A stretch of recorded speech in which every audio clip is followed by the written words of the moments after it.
Hey everybody, I am here to showcase an idea I've got related to quantum retrocausality. Now, I've been hearing a little bit about the idea that time is not this linear thing that we think it is, and that there's a potential for the events in the future to be affecting the events in the past, generally at the quantum level.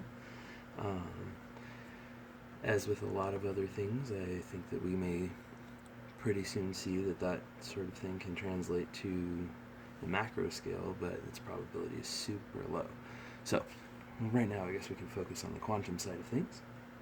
Now, I must give you a little disclaimer. I'm nowhere near an expert in quantum physics or anything like that, but I have an idea that I'm pretty sure that someone who is an expert could test out or, give me some really concrete answers about why this is something we could or could not test. I believe we should be able to test it, and we'll go into that.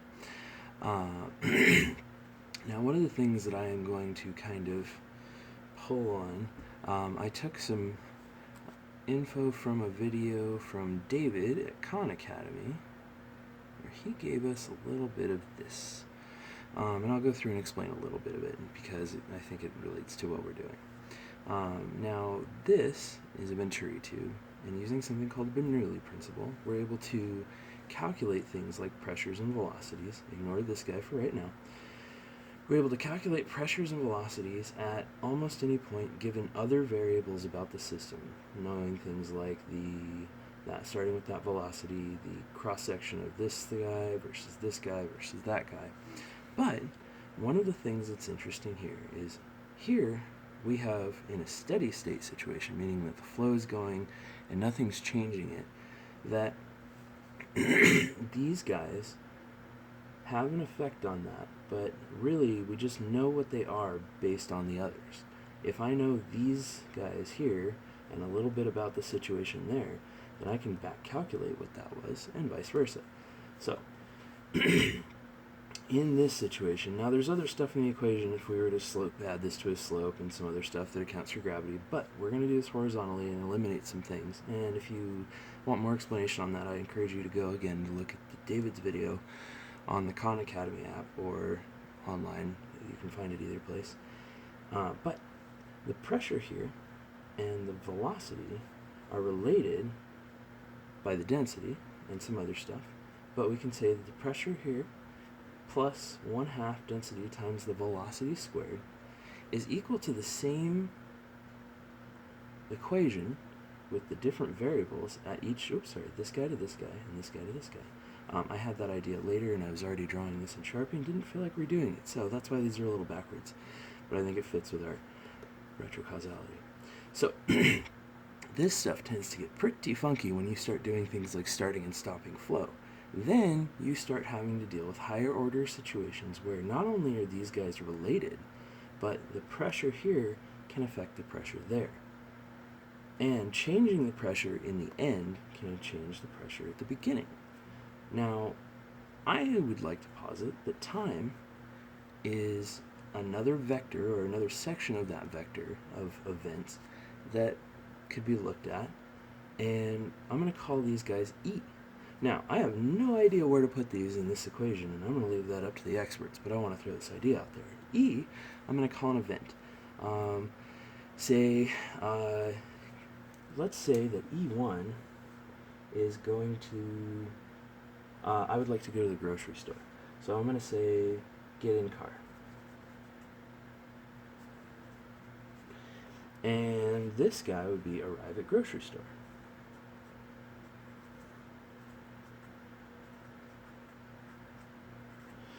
Now, these are pretty simple, and time, I'm going to posit, is going in a steady flow at this state, so really, not a whole lot going on. But if there's something, say, some sort of fluctuation in time, space, or blah, blah, blah, arriving at the store could be a little bit different.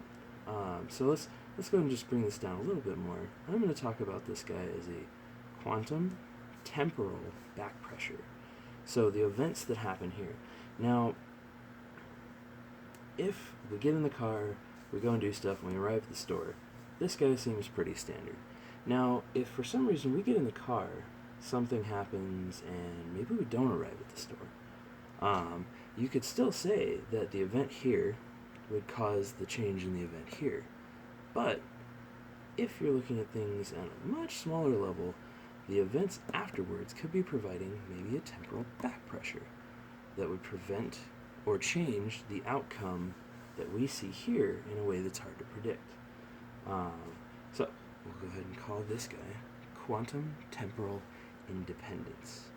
Now, again, I'm not an expert. I'm not claiming to be. This is just an idea I have, and I welcome any kind of criticism, haters, or whatever. But I would really like to think that potentially, if we're looking at these sorts of situations, we could be able to do an experiment where we do something on a much smaller level, say smash an atom, but what we do is we change something about how we measure. Measuring would be like this event here, or even this event here, and if we were to say smash atom, or send atom along the Hadron Collider, blah blah blah, smash atom, and observe it one way, and then we do the same experiment, and we observe it a different way. Does this change? Now we've looked at some things that say whether we're measuring time, whether we're measuring position or velocity, changes what sorts of things you can do, and I think that part of that is because that adds a different temporal back pressure. It actually changes the events before it at a very, very small level and under quantum situations again, because these are things where those sorts of events have an effect on something in the future, where a future event could have an effect on the past event. So that goes along with my prove it idea. So what I would say is anyone who is watching this that is even a little bit interested in this part of the conversation and explaining why I'm wrong, because I could be, or maybe they would have an idea about how to do it. So, physicists, feedback, please comment here, let me know. I'll be reading this for quite some time, hopefully, and see if you guys have any ideas about that, and thank you for watching.